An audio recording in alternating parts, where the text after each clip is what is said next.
I remember as a kid, my dad had a friend named Herm, and he liked to show my brother and I different card tricks whenever he came over. Well, one day he showed us a magic trick that my brother and I had actually already seen before. You take a deck kind of like this, and it has either a logo or a picture on it. And what you do is you kind of spread it out like this, and the person that is drawing has to draw a card and look at it. So let's say they draw this one, right?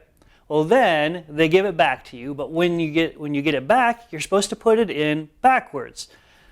And you just slide it in there like that.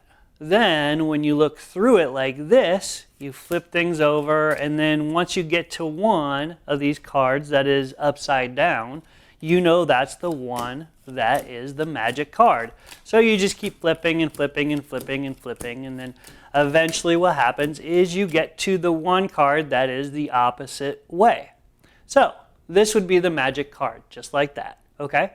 Well, anyway, as he was doing this trick for my brother and I, he kept going. So he would flip that one, which is the 2 of spades, and he kept on going and kept on going.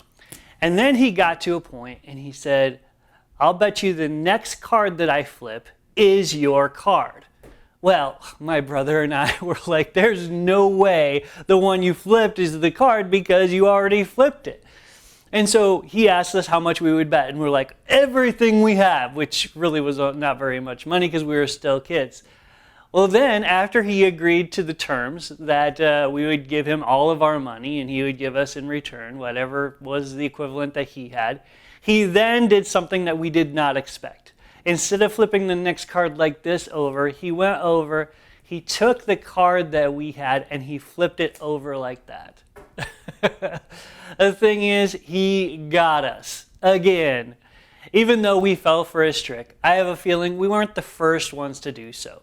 Since then, I have had my guard up when tricksters come around.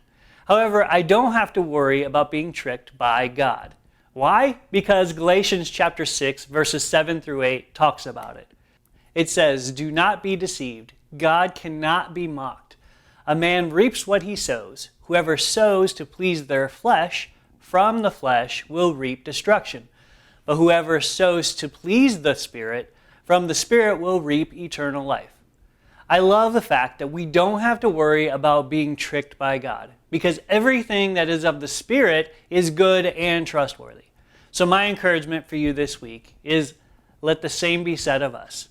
Live in such a way that you can be trusted, just as the Lord your God can be trusted. Because when we live that way, others will know God better.